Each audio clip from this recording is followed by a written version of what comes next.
SVM inter college संपूर्ण दासनगर सभी विद्यार्थियों का स्वागत करता है। मेरा नाम राम प्रकाश दीक्षित है और मैं आज आपको लोकोक्तियाँ कहावतें पढ़ा रहा हूँ। कल मैंने आपको मुहावरे और लोकोक्ति पढ़ाने का प्रयास किया था, लेकिन कार्य पूर्ण रह गया था। तो आज पढ़ेंगे लोकोक्तियाँ। अब लोकोक्ति क्या है और मुहावरे क्या है, इनमें क्या अंतर है, पहले इसको समझ लेंगे सब लोग। तो मुहावरा एक अपूर्ण वाक्य है, अधूरी बात कहता है, इसमें पूर्ण वाक्यांश नहीं होता है। जबकि इसके विपरीत जो लोकोक्ति होती है वो पूर्ण अर्थ प्रदान करती है, उसका कोई विशेष भाव होता है।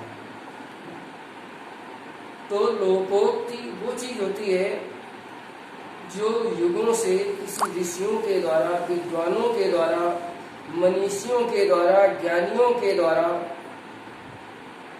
अनुभव की गई कोई विशेष अर्थ देने वाली बात या भाव, उसे कहते हैं लोकोक्ति, जिसका अर्थ सारी दुनिया में प्रचलित हो जाता है और एक विशेष और सुंदर अर्थ देता है।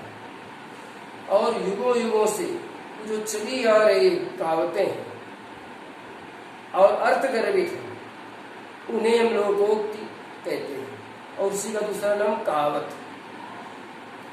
तो कहावतें हमारे साहित्य को समृद्ध करती है। जब किसी बात को लिखने के लिए निबंध, नाटक या अन्य कोई चीज विशेष बात लिखते हैं और उनके बीच बीच में लोकोक्ति और मुहावरों का प्रयोग करते जाते हैं, तो उसकी भाषा सुंदर, सुस्पष्ट और बहुत प्यारी लगने लगती है।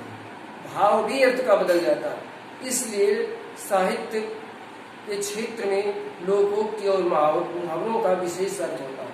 अब आप आज पढ़ेंगे कि लोकोक्ति है क्या। कि लोकोक्ति का अर्थ लोक धन उक्ति, गुणसंधि है लोक धन उक्ति। उक्त माने कहावत, लोक माने संसार, संसार की कहावतें जो सारगर्भित हों और जिनका कोई विशेष अर्थ प्रचलित हो और युगों युगों से सदा से जो चली आ रही हैं और साहित्य में प्रयोग की जा रही हैं, उन्हें हम लोकोक्ति कहते हैं। अब आइए हम कुछ विशेष लोकोक्ति पढ़ेंगे।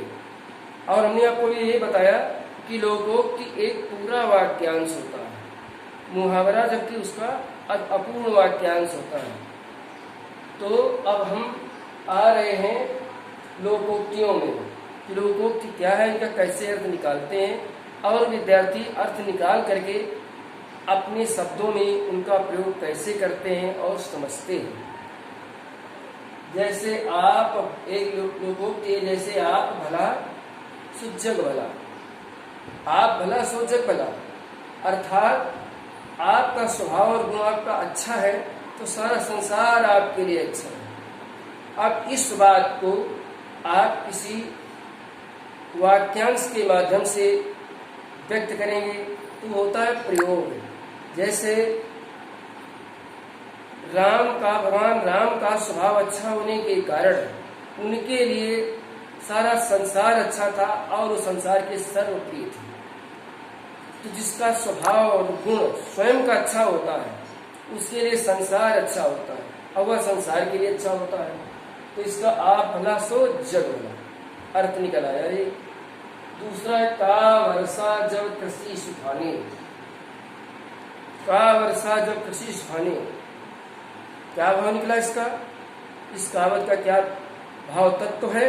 उसका भाव तत्व यह है कि अवसर निकल जाने पर प्रयत्न करने का कोई फल नहीं निकलता। कोई कार्य करने के लिए समय की आवश्यकता होती है, अगर अवसर निकल गया तो इसका कोई महत्व नहीं रहता। सरिता सरोवर से निकल तड़पड़ा मीन मरे और फिर अगाध जब धरो तो क्या, कि तालाब से निकल करके मछली का तड़पड़ा करके मर जाए और फिर उसमें चाहे जितना पानी में वो डाली जाए उसका जीवन नहीं बचेगा। तो इसका मतलब हुआ कि उसका कोई मतलब नहीं होता, जो समय पर कार्य या प्रयत्न नहीं किया जाता। ये अर्थ निकला इसका। खग जाने खगही की भाषा, समान प्रकृति वाले लोग एक दूसरे के भाव को समझ लेते हैं। जैसे पशु पक्षी है, हर पशु पक्षी अपनी समान प्रकृति के गुण धर्म वाले लोगों वाले पक्षियों की बात को आपस में समझ लेते हैं, वैसा ही व्यवहार करते हैं। जो समान प्रकृति के मनुष्य होते हैं, जिस क्षेत्र के मनुष्य होते हैं, उनके कम शब्दों में ही बड़ी बात को समझ लेते हैं, जिसको सामान्य लोग नहीं समझ पाते। उसे कहा गया कि ठग जाने ठगी की भाषा, समान प्रकृति के लोग। खोदा पहाड़ निकली चिड़िया, इसका क्या अर्थ है कि बड़ा प्रयत्न करने पर भी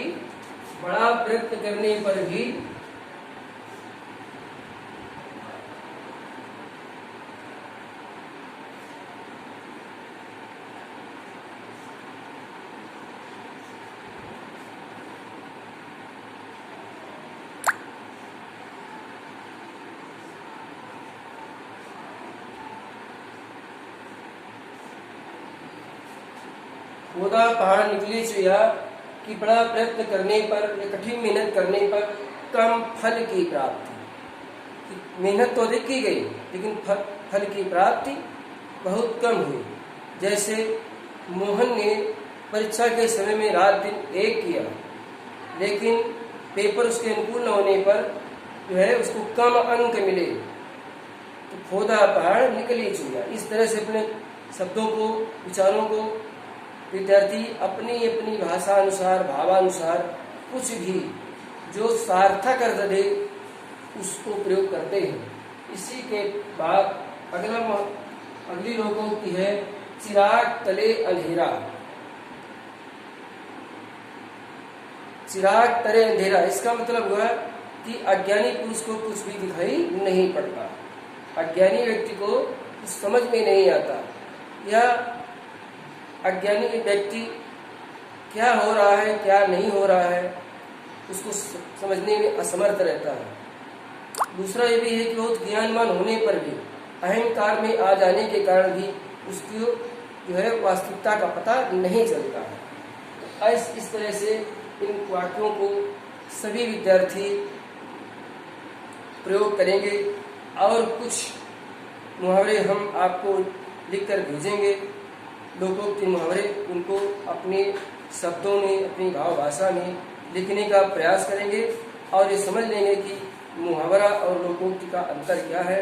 और ये इंटरमीडिएट के छात्रों के लिए विशेष व्याकरण का भाग है, इसको ध्यान से पढ़ेंगे, समझेंगे। सभी विद्यार्थियों के लिए मेरा यही संदेश है।